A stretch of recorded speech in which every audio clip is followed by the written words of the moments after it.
55 Sports. This is The Locker Room. Smash my football. Smash my football. Let's go. We know we do it. We know we do it. We know we do it.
We say good evening to you alongside my partner in crime, Peter Hood. My name is Justin Prince. You're now tuned in to The Locker Room. And for that, we say thank you.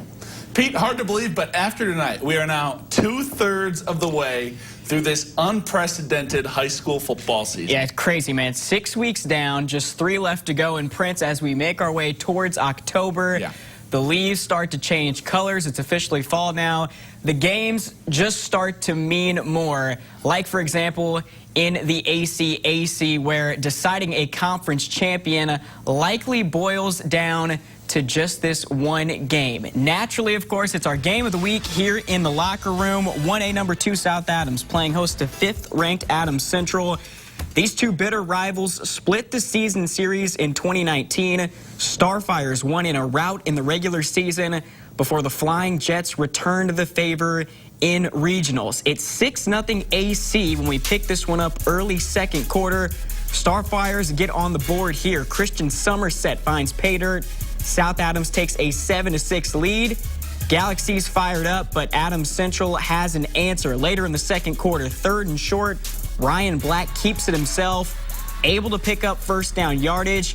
That leads to this field goal for Trevor Curry, and the freshman, cool under pressure, splits the uprights. Jets regain the lead. It's a 9-7 Adams Central, but the Stars able to put something together right before the half. James Arnold to Drew Stutzman over the middle, brought down deep in AC territory. Later in the drive, Arnold going to work again. This time he finds Trey Schock wide open. Schock walks into the end zone. Starfires go back on top, and they would not look back. South Adams moves to 6-0 on the season with a 29-9 victory. That's a big win for Coach Moser. Absolutely. And company. Next stop in the ACAC, Bluffton. They're making a bit of a haul tonight to visit Greensburg. No Southern Wells means they had a week open, and this was their game. Tigers got down early, but Big Daddy Kunk's bunch punched right back. Cody Middlestat receives the kickoff, finds the seam, and as Peter said, there he goes. If we speed it up, it means it took a little while. A little blurry, but I think that's Cody Middlestat. It is. He takes it to the crib. We're square at 7. Third quarter now, 14-point game in favor of the Pirates. Here comes Bluffton again. Middlestat, the handoff. He finds pay dirt from 4 yards out. Tigers down 8 after the missed PAT, Greensburg answers. It's a 14-point game again, but Hayden Nern finds the end zone that cuts the lead down to 7. Bluffton, they pull off a fourth quarter comeback. Down 14, they win 33-30 in a thriller. Comeback kids. Hey, if you're going to go 2 hours down the road, you might as well win it. Woodland gets their first win of the season tonight, 22-20 over the Jay County Patriots. Congrats to Coach Mike Smith for his first win. All right, we move on to the SAC now. Dwenger back at home hosting Concordia, coming off their big win over Carroll last week. Saints up 18 at half. Looking to add to it in the third. Third down and long. Brendan Lytle scramble finds Henry O'Keefe for first down yardage. A few plays later, Dwenger reaches into their bag of tricks. Lytle pitches to Devin Tittman, and he pulls up to pass. to Rocco Sioka in the end zone for the score. The Titmans do it all. They play every position on the field. They really do. Saints up 31-6. Ensuing drive, K-Det's looking to answer. Brandon Davis finds Luke Speckard for the first down, but this Dwenger defense is pretty good. Always are, aren't they? Yes. Callan Stauffer gets to Davis for the sack on 4th down later in the drive. Saints take over, and they cruise to the 38-12 victory. They're now 5-1 on the year. Yeah, they are rolling these last couple weeks. To Walter Stadium, Homestead taking on Northside. That was the score at halftime, and there were plenty more points to come. Great catch here from Gage. Ooh. Sparrow puts the Spartans in position. A few plays later, this pass is going to get tipped, but it somehow finds its way to Ethan Chambers for the score. That's a play of the night nominee. The Indiana State commit in for 6. Northside would answer, though. Deuce Taylor, a lot of colleges after this guy, looking for a receiver. Had to do a lot of scrambling today. Finds Jordan Turner here for a big first down. And then later on the drive, he's going to find Turner again. This time it counts for 6. That cuts into the deficit, but too much firepower for Sparty. They found some rhythm on offense, some life on offense. This time it's Evan Ormsby finding Nate Anderson. He goes in untouched. Spartans 56-36, the final. Next stop takes us to Gorsuch Field. 6A number 9 Carroll hosting Southside tonight. Didn't take the Chargers long to get charged up in this one. First drive of the game, Jeff Becker looking deep, finds Mason Englert in the end zone for 6 from 30 yards out. He spent a lot of time in the painted grass. I guess at Carroll it's not painted, though. It's the same colors. Carroll up 7. Archer's looking to respond, but that defense was TUFF tough tonight. They allowed just 148 yards. That was Hunter Mertz making the play in the backfield. Chargers take over after a punt, and they march right down the field again. Becker finding Englert once again, makes the grab. 6 grabs, 85 yards, 4 TDs for Mason. Next play, Jeff keeps it himself, runs it in for a score. Becker throws for 267, and 7 adds the rushing touchdown there. Wow. Carroll cruises 66-0. TUFF, is that how the kids spell tough now? Is that reflected in the dictionary? Next stop in the SAC, we head to Spooler Stadium. Northrop hosting Lures, all square at 7 in the second. When we pick it up, not anymore, though. Keani Bates hooking up with Jaden Billingsley for the score. Bruins take a 7-point edge. Few possessions later, they pin Lures deep in their own territory. Carson Clark looking for some real estate, but he's nearly picked by Rashawn Boone. Bruins take over on a punt. Not able to do anything with it, though. Bad exchange on the handoff between Bates and Demarius Cowan. Lures recovers, but the Knights, they just weren't able to figure out this Northrop defense tonight. Julian Hinton making a play in the backfield. Northrop takes a 7-point lead to half. They win this one 35-25. Final stop in the SAC comes on the south side. Wayne playing host to Snyder. Good start for the Panthers in this one. First quarter, Tyrese Brown bounces it outside. Finally run out of bounds inside the 10-yard line. Shout out to our friends at Summit City Sports for the highlights. Video. Yeah. Thank you, guys. Moments later, Brown finished it off at the goal line. Snyder takes a 7-0 lead. Wayne would answer, though. Same score, second quarter. Chris Thomas. This kid, Prince. He's good. He can play. He's good. Stiff arms the tackler. Finds his way to the end zone for 6. Generals pull within 1 after the missed PAT, but all Snyder from there. 3 touchdowns on the night for Mr. Brown. Panthers roll 35-6. All right, move to the NE8 now. Belmont playing host to first-place Leo tonight. Lions coming off that big win against East Noble last week. And there were no signs of a letdown early on in this one. Prince, they don't pass much, but on the second play from scrimmage, Rylan Crawford's wide open. Jackson Barber hits him down the field. 77 yards later, Lions are on the board. Took them all of about 30 seconds. Ensuing drive for Belmont, going for it on 4th down, deep in their own territory, but Ethan Stewart blows it up in the backfield. That's a turnover on downs. Moments later, this time it's Jared Sauter and company going forward on 4th down. And whose number do they call? Crawford. That would be Crawford, of course. Another guy. Love this dude's game. Leo goes up 2 scores. They go on to roll 48-13. Hey, let's head out to C-City. Columbia City Eagles at home taking on New Haven, trying to keep pace in the NE8. Bulldogs trying to capitalize on some early yardage. Long fumble recovery, 4th and long here. Jakar Williams finds his receiver for the first down. Don't get any points on the drive, though, and C-City capitalizes. Ethan Sievers I could run through that hole for a touchdown. I don't know. I think he's faster. I think Ethan's a little faster. Maybe than a little. Yeah. Eagles go up 7. Next time they have the ball, check out this dime. Greg Bolt, TJ Bedwell. Oh, that's pretty. Yeah, right and at Malou, too. To start the second quarter, Bolt, Bedwell, the connection working once again. They got a strong one. Oh, I tell you what, they're dangerous. They can do it in a lot of ways. You saw the run, you saw the pass. Yeah. That's a touchdown pass from Greg Bolt. C-City, they hang on to win a tight one tonight, 35-32, your final. Close one. Yes. East Noble and Norwell both come into the night with one loss in conference, trying to stay in that championship hunt. Prince, this is 17-0 East Noble. We pick it up late first half, but hold the phone. Here comes Norwell. Eli Riley to Jace Cheney for the touchdown. Norwell's within 10. Later in the second quarter, Dalton Stenson's pass picked off by Isaiah Breggy. Gets a nice return, and that sets up this down by the goal line for Norwell. Riley rolling out and finding Luke Graff, the freshman, hauling it in for the score. Deficit down to 3, and it's Norwell, Prince, coming Don't call it a comeback. All the way back on the road to win 21-17, your final. Let's head just down the road to DeKalb now. Barons taking on a much improved Huntington North squad. Vikings up 9 when we picked this one up in the third quarter. Looking to add to it. Aiden Dennis able to shed a tackler, break free, but the Barons track him down, ball stripped. They give it to DeKalb on the recovery. So Barons have a little bit of life, but, well, it is quickly taken away, Pete. Very next play, DeKalb gives it right back. And then you're going to see early in the fourth quarter, Huntington North puts the final nail in the coffin. Dennis dives across the goal line for the score.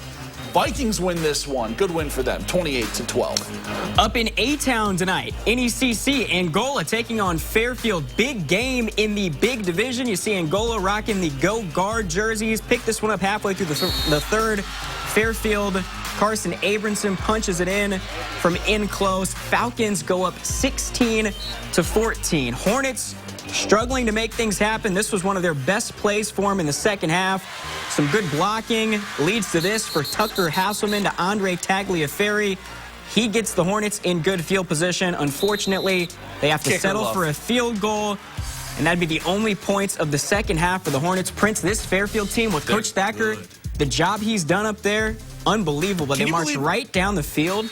2 years ago, they were 0-10. Yeah, unreal. That was Abramson with another touchdown for the Falcons. They scored 21 in the second half, and they beat Angola tonight 29-17, alone in first place in the big division. Good win for Fairfield. Over to Butler, 2A number 5 Eastside, hosting Prairie Heights, and the Blazers get off to a blazing start.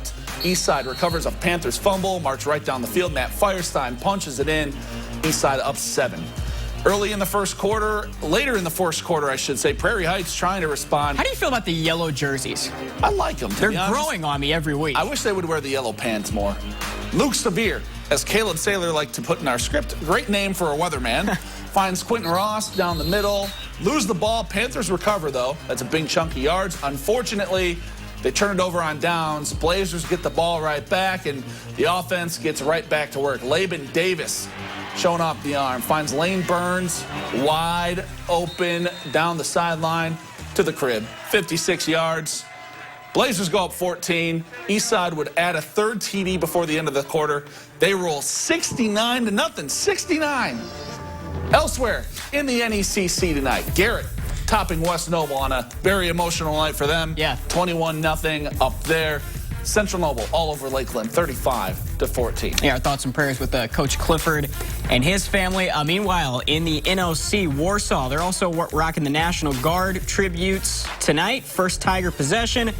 I almost said Julio Jones. That is not Julio Jones. That is Julius Jones getting the toss from Aaron Green. Jones gets upfield. You saw a couple of trucks there at the end. Couple plays later, Green sneaking it in from a few yards out. Tigers go up 7-0. Goshen gets the ball back, but not for very long. Caden Silvius picks off the Redhawks, and he's going to take it back for 6, Jay Prince. The guard jerseys worked for Warsaw tonight. They win 41-28. Elsewhere in the NLC tonight, Plymouth taking care of Wawasee, 37-12. Your final there. In the TRC, Southwood continues to roll. They're all over Manchester, 54-13. Meanwhile, Northfield handles rival Wabash by a final of 24-8. Final stop in the TRC, Tippy Valley takes care of Whitco this evening, 57-24, your final there. All right, play of the night time. What do we got here? I'll be honest, I have not looked at the script. Shields Field, Saints reaching into their bag of tricks. Jason Garrett, does he still call the plays? I think he does. I don't know. Was their former offensive coordinator when Coach Schwarzkopf was there, and you know, known for their defense, I guess, as a program, but offensively, they can do a lot. They can put up some points like they did tonight. That was Devin Tippman on the halfback pass to Rocco Sioka for the touchdowns. Touchdown. Saints win big over Concordia tonight. Tell you what, it's going to be a fun next few weeks in the SAC. Dwenger, Homestead, Carroll, all with just the one loss. And it really comes down to next week. Yep. All the other teams, Carroll's already played. Dwenger, Homestead has already played Dwenger. Yep. It comes down to Carroll versus Homestead next week. And SAC rivalry week. That's going to go. I mean, that's going to determine who wins the conference. Absolutely is. Well, that's it for now. Don't go anywhere. South Adams head coach Grant Moser joins us live in the locker room to recap their big win over Adams Central on the other side of the break. Stick around. From Fox 55 Sports, this is The Locker Room. Hey, welcome back inside the locker room. Well, Pete, we said it at the top of the show. There may not be a better small school rivalry in the state than South Adams and Adams Central. Yeah, as I said earlier, last year the Stars took the regular season battle before falling in regionals to the Jets. Tonight they get a little bit of revenge. Grant Moser's squad picking up the big win. And Coach joining us live via phone right now down in Bern. Coach Moser, I feel like this was probably the first time that your team was truly tested this season. You get down early in the first half. You struggle with some penalties. Obviously, you're facing a very good Adams Central team, and you guys are dealing with some injuries as well. What did you learn about your team tonight when you saw them face some adversity, and what ultimately was the key to being able to pull away? Man, that was a fun game. I mean, a small school rivalry with schools so close together. Both ranked in the top 5. I was so proud of our kids. We responded, like you said, to adversity all night long. They scored first, punched in the mouth a little bit. We came back, scored. They scored again to go up, and then we came to the end of the first half and had a big score there to take momentum into halftime. But our defense played absolutely lights out. Coach Steiner and the defensive staff put an incredible game plan together. Held the AC to 9 points, their lowest scoring total of the entire year. Incredible game plan. Our guys executed it perfectly, and then also offensive line. We had 2 guys get hurt last week. Sam Plattner, our starting center, and Carl Lewis, our starting left tackle, both hurt their knees. So we had 2 players who had not played O-line. We had Timmy Davidson play right guard. He was a running back last year. And we had Braden Gilbert back with one arm wrapped up from breaking his finger in week 3. So we kind of had a makeshift line put together there. We changed the center and the tackle last night. There's about 10 minutes of practice left, so I was so proud of our line. Coach Lamb had those guys coached up, ready to go. Our offensive line played great, defense played great, and like you said, we were challenged. It was the second time all year our starters played past halftime, so that was big for us. But our kids kept responding all night. Our seniors wanted it bad. A little bit of a bad taste in our mouth still from last year regional, but our kids responded well and played absolutely a great game tonight. Yeah, Coach, you take a little bit of the driver's seat now in the ACAC. Obviously, still a few weeks left to play. How important was this win for this team moving forward as you guys try to make it a three-peat in the ACAC?